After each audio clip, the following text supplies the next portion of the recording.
안녕하십니까. 오늘도 여러분께 드라마보다 더 드라마 같은 현실 이야기를 전해드릴 DJ 정화입니다. 가난과 눈물 속에서 살아가던 한 할머니의 집에 재벌 회장이 전용차를 타고 찾아왔습니다. 그날 과연 무슨 일이 벌어진 걸까요? 지금부터 함께 하시죠. 새벽 5시 닭 울음소리와 함께 김말순 할머니의 하루가 시작됩니다. 72세의 나이에도 허리는 구부정하지만 걸음걸이만큼은 여전히 단단합니다. 남편이 세상을 떠난 지 벌써 10년, 외아들마저 교통사고로 하늘나라로 간 지 5년이 흘렀습니다. 이제 세상에 남은 혈육이라고는 고등학생인 손자 준호뿐입니다. 말수는 부엌으로 향해 아침을 차립니다. 쌀독에는 쌀이 바닥을 드러내고 있고 냉장고 안에는 김치 몇 포기와 시든 배추가 전부입니다. 그래도 손자만큼은 굶기지 않으려고 자신의 몫을 덜어내어 준호의 그릇에 밥을 더 담습니다. 준호야, 밥 먹어라. 할머니는 안 드세요? 할머니는 아침에 밥 먹으면 속이 더부룩해서 말이다. 넌 학교 가야 하니까 든든히 먹어야지. 거짓말입니다. 말수는 배가 고파서 밤에 잠을 설칠 때가 많습니다. 하지만 자라나는 손자 앞에서 그런 내색을 할 수는 없습니다. 준호가 학교에 간 후 말수는 집 뒤편 텃밭으로 향합니다. 봄이 되면서 돋아나기 시작한 냉이와 달래, 쑥을 캐기 위해서입니다. 무릎이 시려서 땅에 앉을 때마다 신음소리가 나오지만 이것들을 캐서 시장에 내다 팔아야 하루 생계를 이어갈 수 있습니다. 오전 내내 캔 나물들을 바구니에 담고 집에서 만든 도토리묵 면모를 더해서 시장으로 향합니다. 시골 장터의 한 귀퉁이, 그늘 하나 없는 자리에 돗자리를 펼치고 앉습니다. 다른 상인들은 파라솔이나 천막을 쳐놓았지만 말순에게는 그럴 여유가 없습니다. 냉이 한 단에 3,000원이에요. 도토리묵은 한 모에 5,000원입니다. 지나가는 사람들이 가격을 듣고는 고개를 절레절레 흔듭니다. 마트에서 파는 것보다 비싸다는 둥, 시골 할머니가 바가지를 씌운다는 둥 온갖 말을 다 합니다. 하지만 말수는 참습니다. 새벽부터 무릎이 아픈 것도 참고 캔 나물 들이고 밤늦게까지 정성 들여 만든 묵이니까요. 해가 중천에 뜰 때까지 겨우 한 단의 냉이와 묵 한 모를 팔았습니다. 8,000원. 준호의 점심값과 저녁 밑반찬을 살 돈도 부족합니다. 할머니, 좀 더 깎아주세요. 단골 손님이 묵값을 깎아달라고 합니다. 말수는 마음이 약해서 결국 1,000원을 깎아줍니다. 그 1,000원이 아까워서 눈물이 날 것 같지만 정을 끊을 수도 없는 노릇입니다. 오후가 되어서야 겨우 15,000원을 벌었습니다. 집세와 공과금, 준호의 용돈과 학교 경비를 생각하면 턱없이 부족한 돈이지만 그래도 오늘 하루는 버틸 수 있을 것 같습니다. 집으로 돌아가는 길 말수는 속으로 중얼거립니다. 돈은 없어도 부끄럽게 살 순 없지. 그래도 준호는 꼭 공부를 시켜야 하는데. 아들아, 미안하다. 내 아들을 제대로 뒷바라지 못해주고 있구나. 저녁때가 되어 집에 돌아온 준호의 얼굴이 어둡습니다. 무슨 일인지 묻고 싶지만 아이가 먼저 말할 때까지 기다려주는 것이 말순의 방식입니다. 혹시나 해서 준호 앞에는 웃는 얼굴을 보이려고 애쓰지만 가슴 한편으로는 불안감이 스멀스멀 올라옵니다. 다음 날 아침 준호가 학교에 간 후 우체부가 등기우편을 들고 찾아왔습니다. 말수는 글을 읽지 못해서 이웃집 아줌마에게 부탁해 서류를 읽어달라고 했습니다. 어머 할머니, 이거 학교에서 온 통지서인데요. 준호 학비가 많이 밀렸나 봐요. 서류를 읽어주는 아줌마의 목소리가 점점 작아집니다. 말순의 얼굴이 하얗게 질려갑니다. 등록금 500만 원을 이번 주 금요일까지 납부하지 않으면 재적 처리한다고 되어 있어요. 그리고 이미 경고를 2번이나 보냈다고 하네요. 말수는 다리에 힘이 빠져 주저앉을 뻔했습니다. 500만 원. 말순이 시장에서 나무를 팔아서는 몇 년이 걸려야 모을 수 있는 큰 돈입니다. 게다가 이번 주 금요일까지라니 이제 사흘밖에 남지 않았습니다. 할머니, 괜찮으세요? 아, 아니다. 고맙다. 말수는 떨리는 손으로 서류를 받아들고 집으로 돌아왔습니다. 방 한구석에 앉아서 한참을 멍하니 있다가 문득 정신을 차렸습니다. 그래, 포기하면 안 되지. 어떻게든 방법을 찾아야 해. 말수는 먼저 시골에 살고 있는 남편의 형님께 전화를 걸었습니다. 안녕하세요. 실은 부탁드릴 일이 있어서요. 무슨 일이야, 재수 씨? 준호 학비가 급해서 그러는데 잠깐만 돈을 좀 빌려주실 수 있을까요? 전화기 너머로 한참 침묵이 흘렀습니다. 재수 씨 미안해요. 우리도 요즘 농사가 안 되어서 빚만 늘어가고 있어. 도와주고 싶지만 형편이 그렇지 못하구나. 아, 네. 괜찮습니다. 죄송해요. 다음은 남편의 여동생에게 전화를 걸었습니다. 도시에서 살고 있어서 그래도 형편이 나을 거라고 생각했습니다. 고모님, 안녕하세요. 저 말순이에요. 아, 언니. 무슨 일이세요? 준호의 학비 이야기를 꺼내자 고모는 대뜸 짜증을 냈습니다. 언니, 요즘 세상에 대학까지 나와서 뭐해요? 차라리 빨리 취업해서 돈이나 벌게 하세요. 공부는 돈 있는 집 아이들이나 하는 거예요. 하지만 준호는 공부를 잘해서 그런 소리 하지 마세요. 우리도 애들 대학 보내느라 정신없어요. 전화가 뚝 끊어졌습니다. 말수는 한동안 수화기를 들고 서 있었습니다. 마지막 희망으로 마을 이장을 찾아갔습니다. 아들과 친구였던 이장이라면 혹시나 해서요. 이장은 마당에서 농기구를 손보고 있었습니다. 말순이 찾아온다고 하니 얼굴부터 찌푸렸습니다. 웬일이세요? 이장님, 실은 부탁드릴 일이 있어서요. 말수는 떨리는 목소리로 준호의 학비 이야기를 꺼냈습니다. 이장은 듣더니 고개를 절레절레 흔들었습니다. 솔직히 말씀드릴게요. 요즘 같은 세상에 고등학생이 대학까지 가려면 얼마나 많은 돈이 드는지 아세요? 등록금만 해도 년에 1,000만 원은 좋게 들어가요. 그래도 준호는 머리가 좋아서 머리 좋은 애들이 한둘입니까? 아이고, 이제 그만 현실을 받아들이세요. 돈이 없으면 대학은 꿈도 못 꿉니다. 차라리 고등학교만 졸업하고 취업하게 하세요. 이장의 말이 칼처럼 날카롭게 말순의 가슴을 찔렀습니다. 제발 도와주세요. 나중에 꼭 갚을게요. 저도 도와드리고 싶지만 500만 원이 어디 작은 돈입니까? 그리고 언제 갚으실 건데요? 시장에서 나물 파시는 걸로는 평생 걸려도 못 갚으실 텐데요. 말수는 더 이상 할 말이 없었습니다. 고개를 숙이고 이장 집을 나왔습니다. 집 앞 평상에 앉아서 말수는 하염없이 눈물을 흘렸습니다. 이웃들이 지나가면서 수군거리는 소리가 들렸습니다. 저 할머니 또 무슨 일이야? 글쎄, 손자 학비 때문에 그런다던데. 가난한 집에서 뭔 공부를 시켜. 빨리 돈이나 벌게 하지. 말수는 이런 소리들이 더 서럽게 느껴졌습니다. 준호만큼은 제대로 키워서 떳떳한 사람으로 만들고 싶었는데 현실의 벽이 너무나 높기만 합니다. 저녁 때 준호가 학교에서 돌아왔습니다. 할머니가 운 것을 눈치챈 준호가 조심스럽게 물었습니다. 할머니, 무슨 일 있으세요?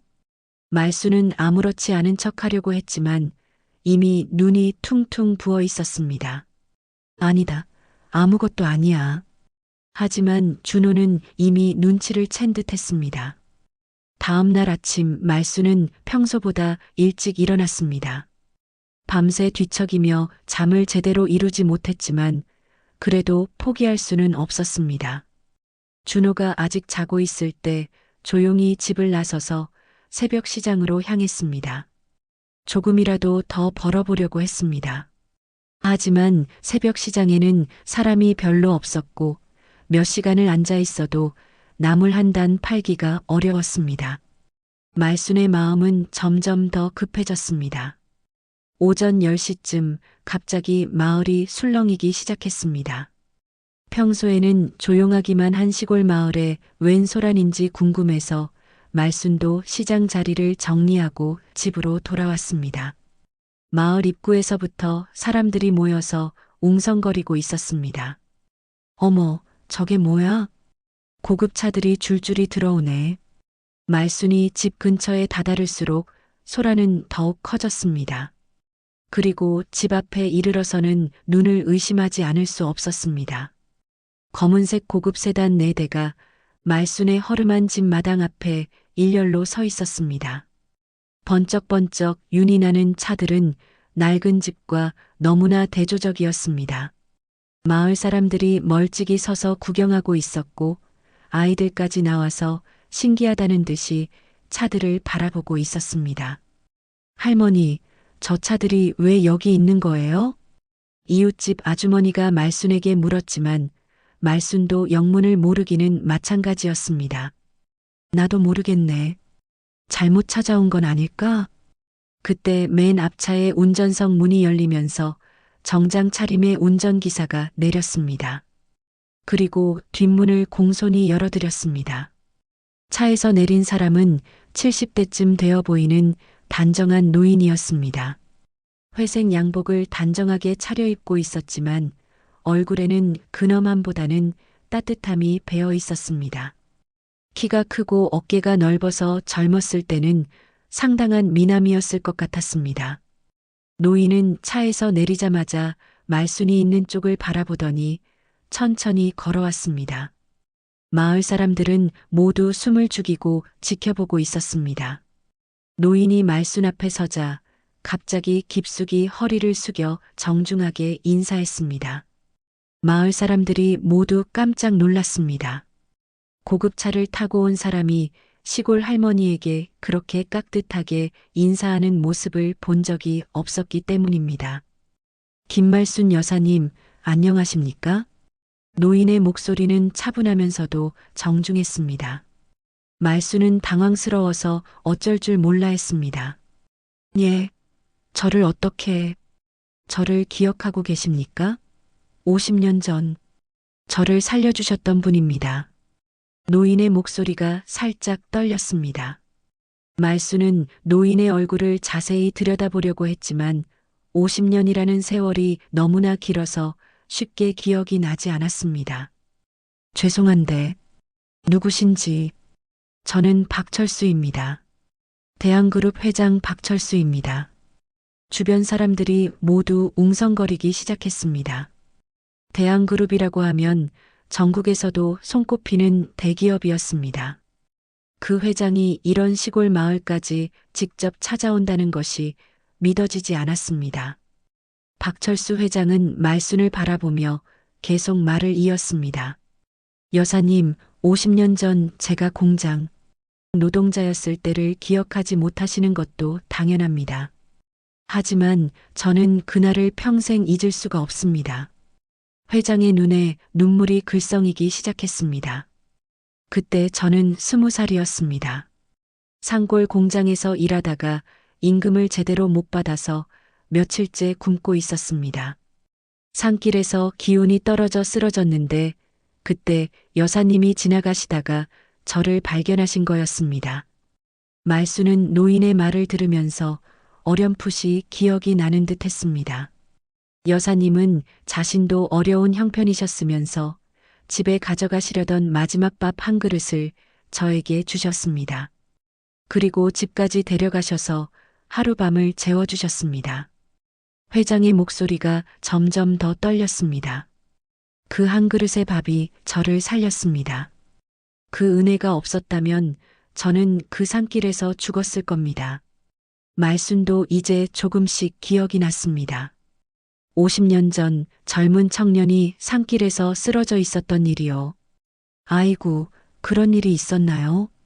저는 그냥 굶는 사람 보면 못 지나쳐서 그랬을 뿐인데요. 그때 학교에서 돌아온 준호가 마당 앞에 이상한 광경을 보고 놀라서 뛰어왔습니다. 할머니, 이게 무슨 일이에요? 준호는 할머니 옆에서 일어나고 있는 상황을 이해할 수가 없었습니다.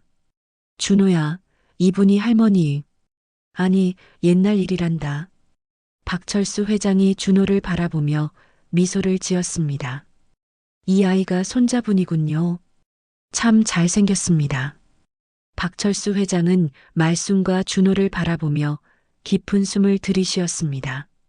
50년 동안 품어왔던 이야기를 꺼내기 위해 마음의 준비를 하는 듯 했습니다. 여사님, 제가 그때 일을 자세히 말씀드려도 될까요? 말순이 고개를 끄덕이자 회장은 눈시울을 붉히며 이야기를 시작했습니다. 1973년 가을이었습니다. 저는 그때 20살이었고 부모님을 일찍 여의고 혼자 살아가고 있었습니다. 이 근처 산골에 있는 작은 방직 공장에서 일하고 있었는데 사장이 임금을 몇 달째 주지 않았습니다. 회장의 목소리가 떨렸습니다. 마을 사람들도 모두 숨을 죽이고 들었습니다. 그날도 배가 고파서 견딜 수가 없었습니다. 사흘째 굶고 있었거든요.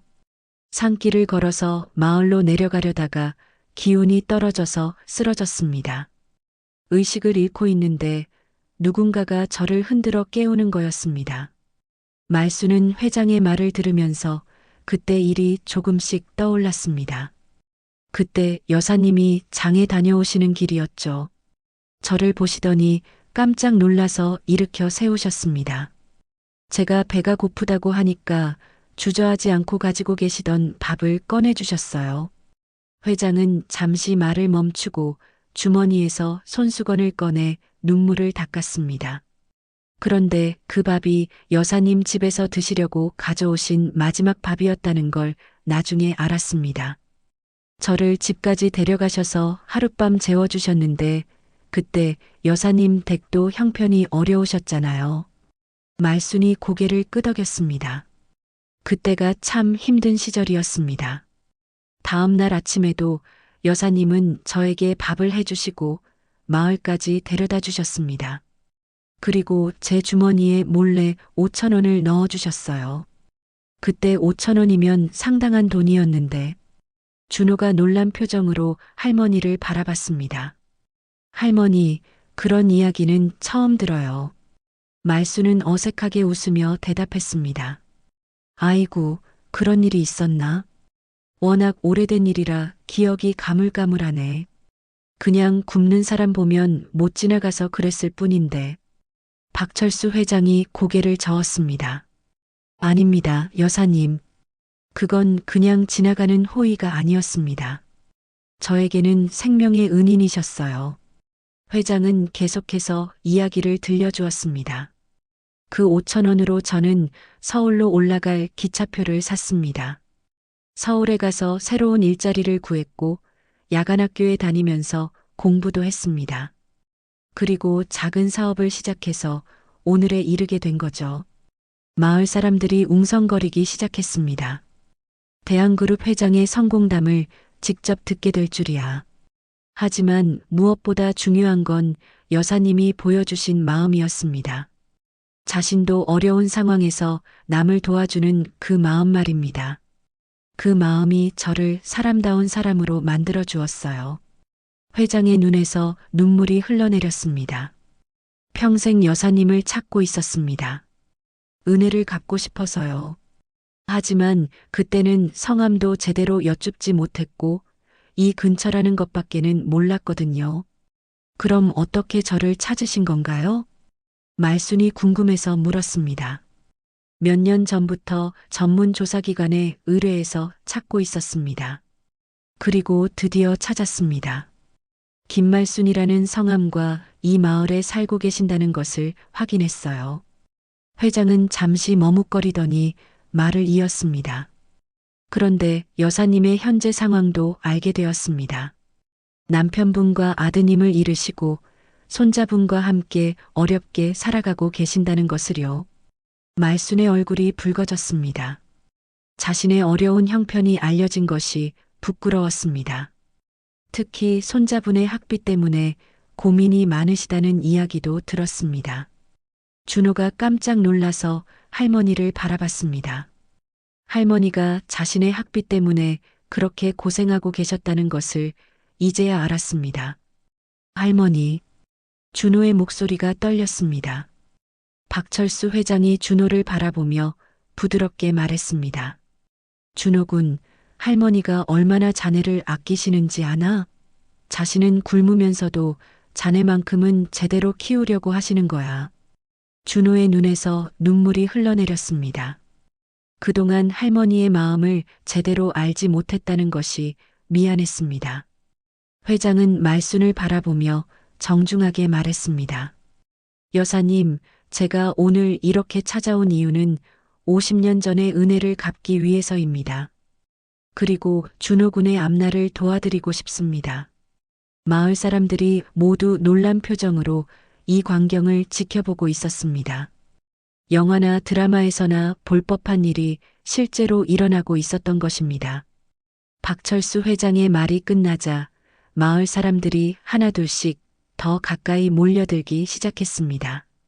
처음에는 멀찍이 서서 구경만 하던 사람들이 이제는 대놓고 귀를 기울이며 들으려고 했습니다. 어머, 저게 정말 대한그룹 회장이라고? 그럼 말순이 할머니가 그 회장님의 은인이었던 거야? 아이고, 우리가 뭘 몰랐던 거지? 수군거리는 소리가 점점 커졌습니다. 마을 이장도 어디서 나타났는지 사람들 사이를 헤치고 앞으로 나왔습니다. 어제까지만 해도 말순에게 차갑게 대했던 이장의 얼굴에는 이제 어색한 미소가 떠올라 있었습니다. 어머, 회장님. 저희 마을에 이렇게 귀한 분이 오시다니요. 이장이 박철수 회장에게 허리를 굽히며 인사했습니다. 저는 이 마을의 이장입니다. 말순이 할머니와는 오래된 이웃 사이죠. 박철수 회장은 이장을 차갑게 바라봤습니다.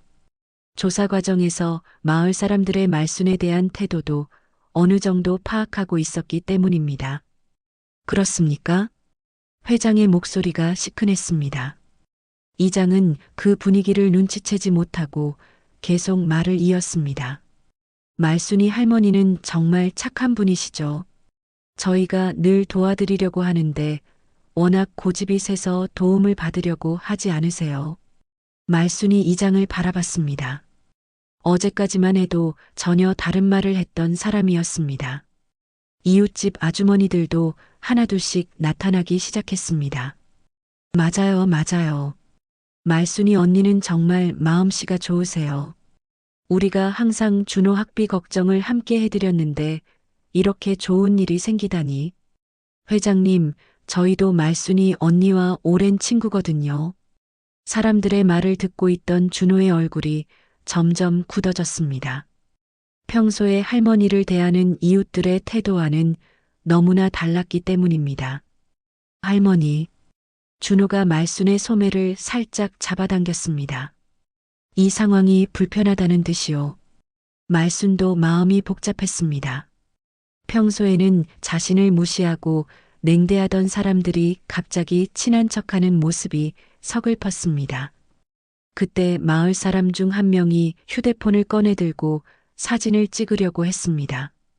어머, 이런 역사적인 순간을 기념사진으로 남겨야죠. 맞아요, 맞아요. 우리 마을에 이런 일이 일어났다는 걸 증명해야죠. 사람들이 웅성거리며 박철수 회장과 말순 주변으로 몰려들었습니다. 마치 연예인이라도 만난 것처럼 들뜬 모습이었습니다.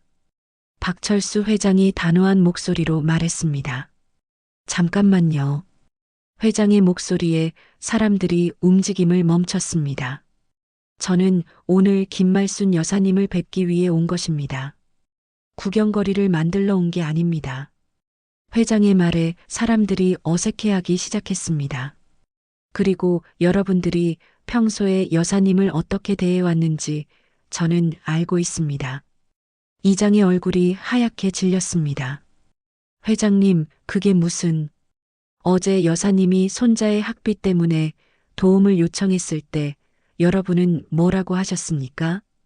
박철수 회장의 목소리가 차가워졌습니다. 사람들이 모두 고개를 숙였습니다. 특히 이장님, 어제 여사님에게 뭐라고 하셨나요? 현실을 받아들이라고, 대학은 꿈도 꾸지 말라고 하셨죠? 이장이 얼굴을 붉히며 변명하려고 했습니다. 그건...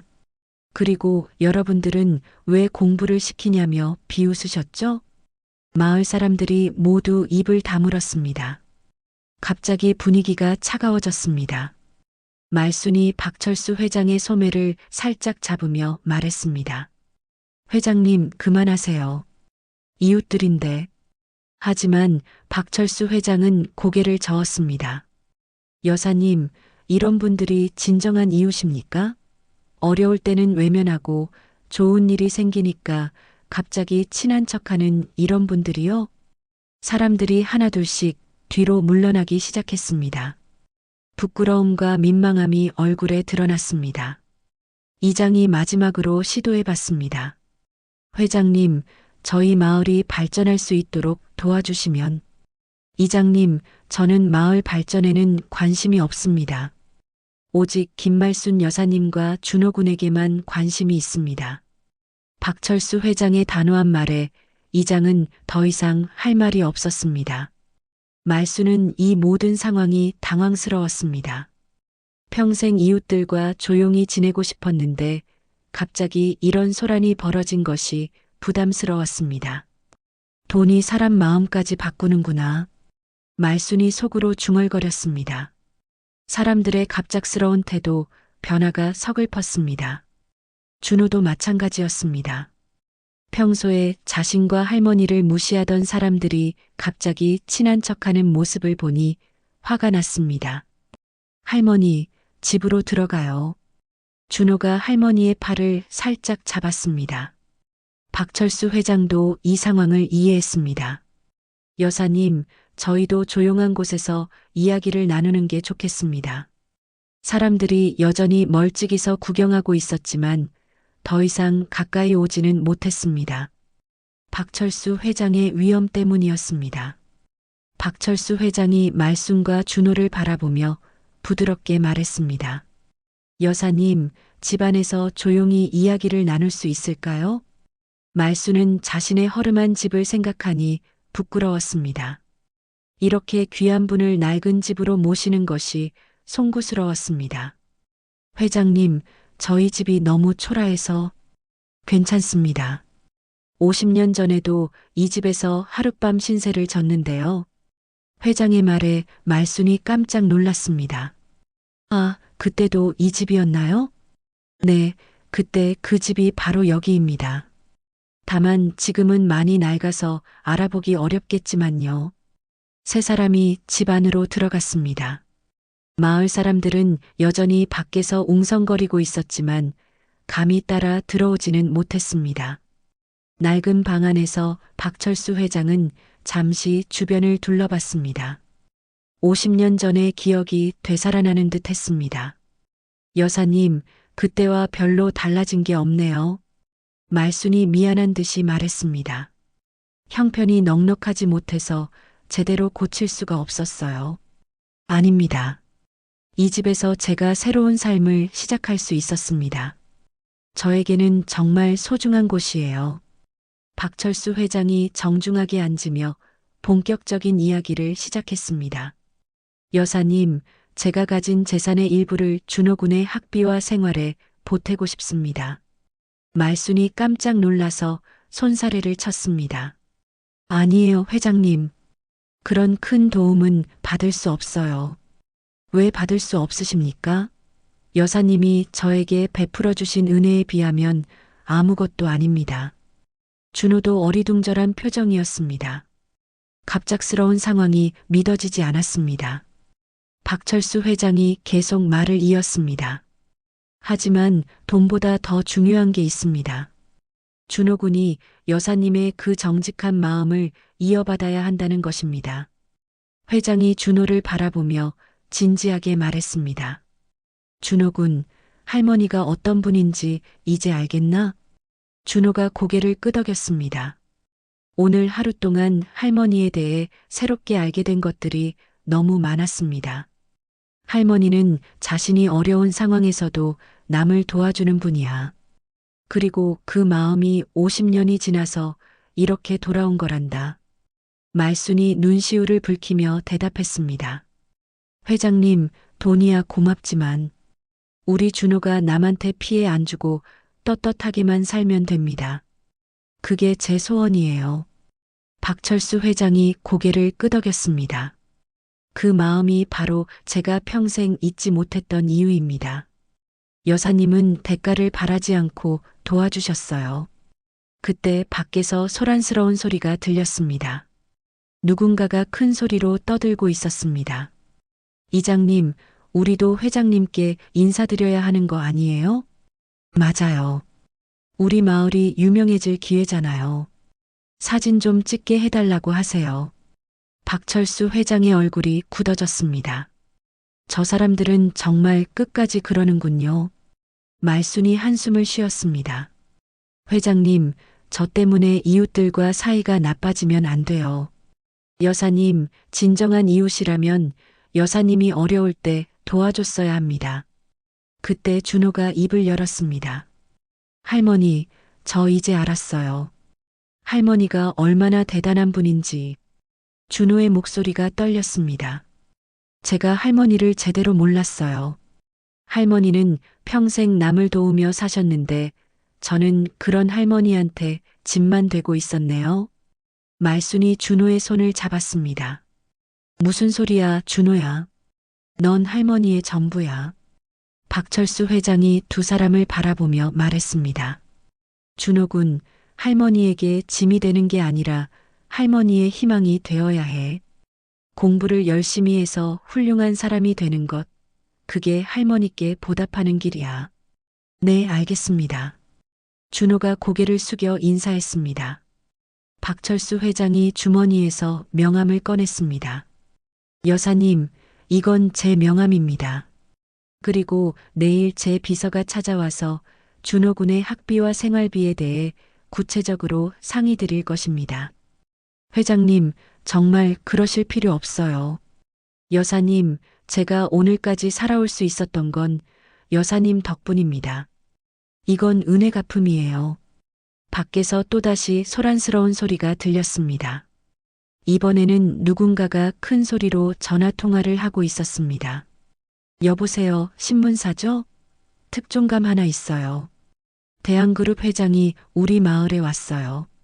박철수 회장이 깊은 한숨을 쉬었습니다. 여사님, 곧 기자들이 몰려올 것 같습니다.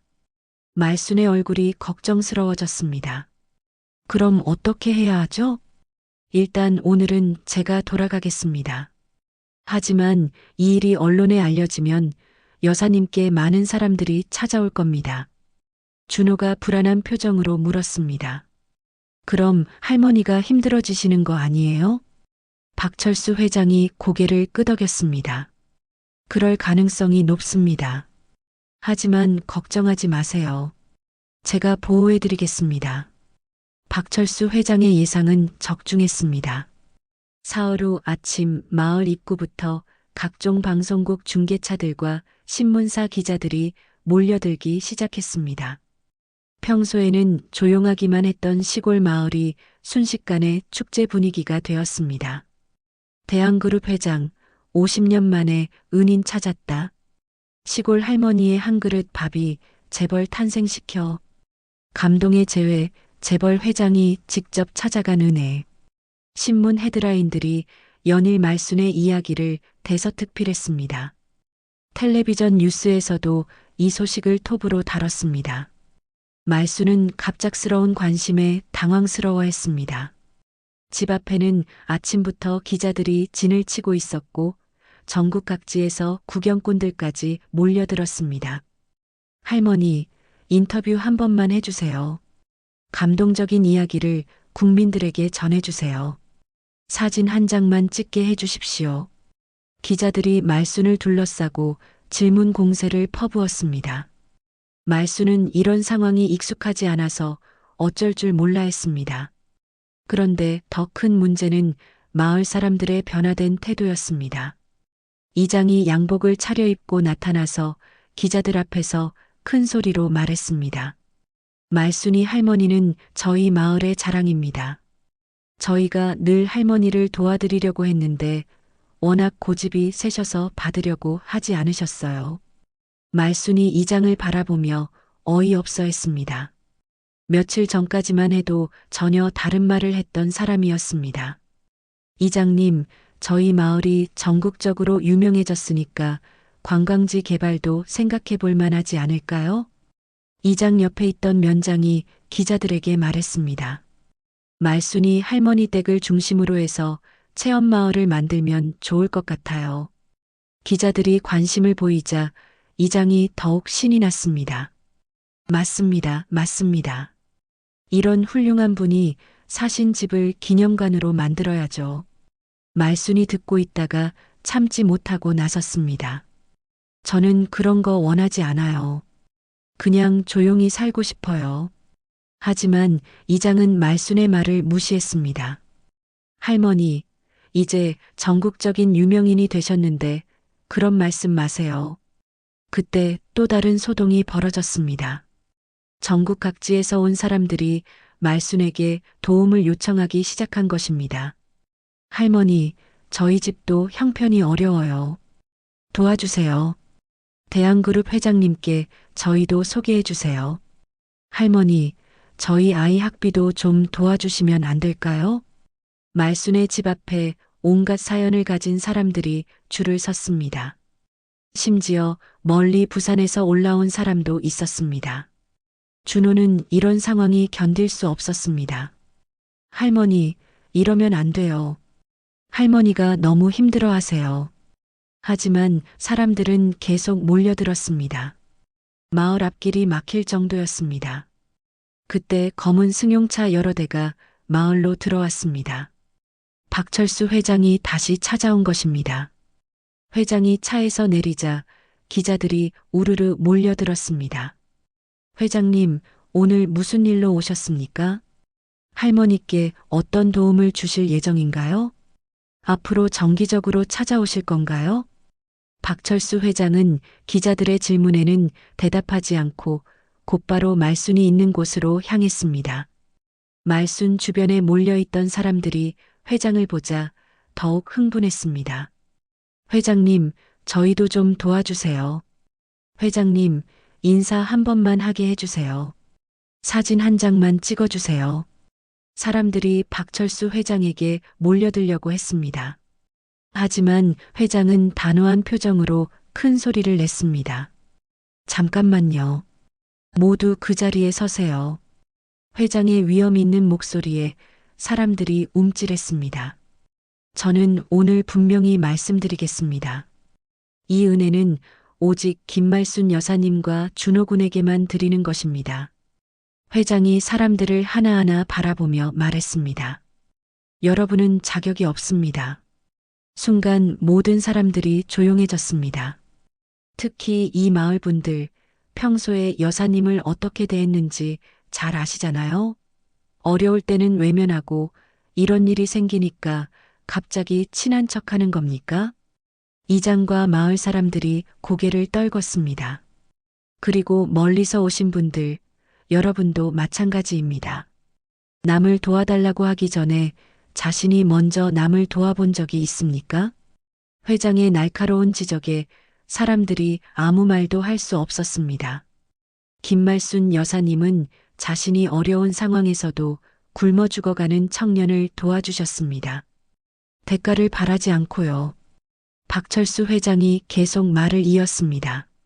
하지만 여러분들은 어떻습니까? 도움만 받으려고 하고 남을 도와줄 생각은 하지 않잖아요. 사람들이 하나둘씩 뒤로 물러나기 시작했습니다. 말수는 속으로 웃었습니다. 돈보다 귀한 게 뭔지 이제 저들도 알겠지. 박철수 회장의 단호한 말에 사람들이 하나둘씩 흩어지기 시작했습니다. 기자들도 더 이상 취재할 거리가 없다는 것을 깨닫고 중계차를 정리했습니다. 며칠간 축제 분위기였던 마을이 다시 조용해졌습니다. 몇 주가 지나자 언론의 관심도 다른 곳으로 옮겨갔습니다. 말수는 다시 예전처럼 조용한 일상을 되찾을 수 있었습니다. 박철수 회장은 약속대로 준호의 학비와 생활비를 지원해 주었습니다. 하지만 그는 단순히 돈만 주는 것이 아니라 준호가 올바른 인성을 기를 수 있도록 세심하게 배려했습니다. 준호군, 이 돈이 할머니의 은혜에서 나온 것임을 절대 잊지 마세요. 회장은 준호에게 매달 용돈을 주면서도 항상 이런 말을 잊지 않았습니다. 네, 알겠습니다. 할머니처럼 훌륭한 사람이 되겠어요. 준호는 이제 할머니를 바라보는 눈이 완전히 달라졌습니다. 평범한 시골 할머니가 아니라 남을 위해 자신을 희생할 줄 아는 위대한 분이라는 것을 깨달았습니다. 몇 달이 지나고 준호의 대학 입시 결과가 나왔습니다. 서울의 명문대학에 장학생으로 합격한 것입니다. 할머니, 합격했어요. 전액 장학금까지 받았어요. 준호가 기뻐서 뛰어다니며 말순에게 알렸습니다. 말순은 눈물을 흘리며 준호를 끌어안았습니다. 우리 준호 정말 대견하다. 할머니가 얼마나 기쁜지 몰라. 박철수 회장도 이 소식을 듣고 직접 찾아와서 축하해 주었습니다. 준호군, 축하합니다. 하지만 이제 시작입니다. 대학에 가서도 할머니의 마음을 잊지 마세요. 네, 회장님. 저는 평생 할머니의 가르침을 잊지 않겠어요.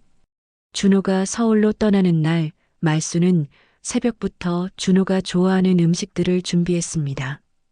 김치찌개, 된장국, 나물 반찬들을 정성스럽게 만들어서 도시락통에 담았습니다. 준호야, 서울 가서도 밥 잘 챙겨 먹어야 한다. 네, 할머니. 걱정 마세요. 기차역에서 작별 인사를 나누는 할머니와 손자를 보며 박철수 회장도 눈시울이 붉어졌습니다. 50년 전 자신이 이 마을을 떠날 때의 기억이 겹쳐 보였습니다. 할머니, 제가 서울에 가면 회장님께서 할머니를 잘 돌봐주신다고 하셨어요. 그런 걱정은 하지 마라. 할머니는 혼자서도 잘 살 수 있어. 하지만 말순의 목소리는 떨리고 있었습니다.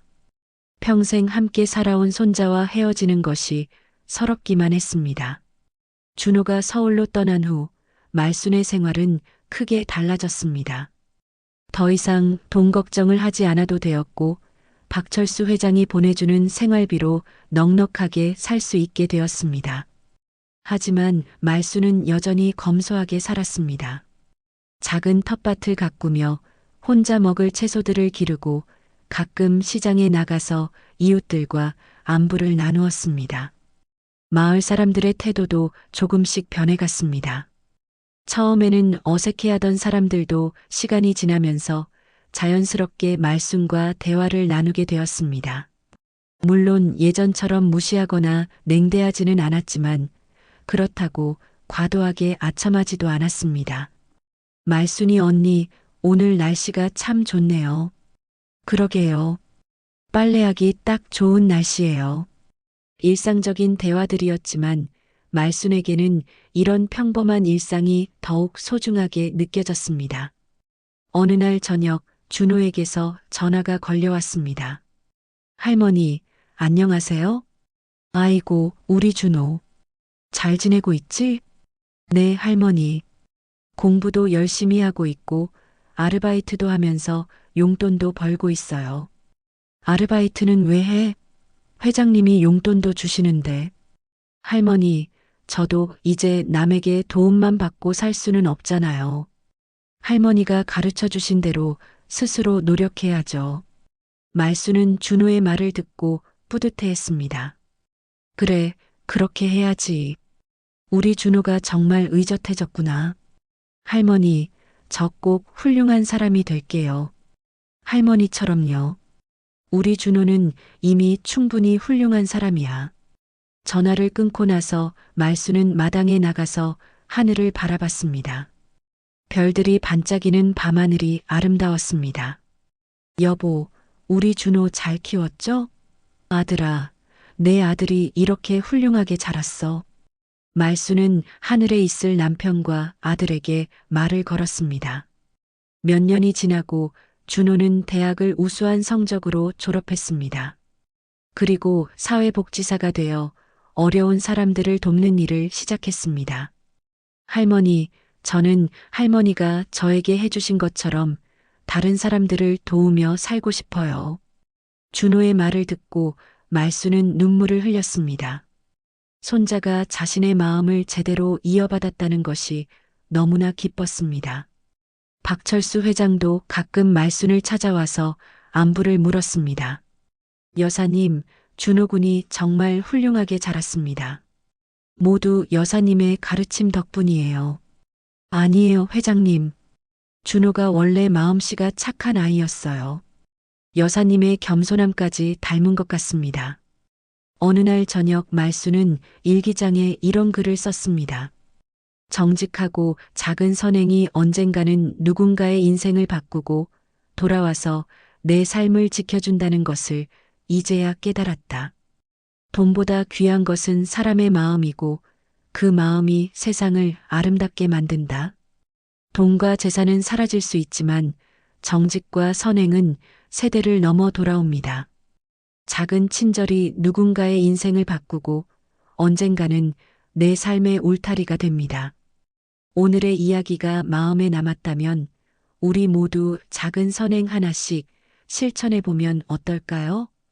우리의 이야기가 누군가의 마음에 위로가 되길 바라며 구독과 좋아요, 그리고 댓글로 여러분의 생각도 나눠주세요.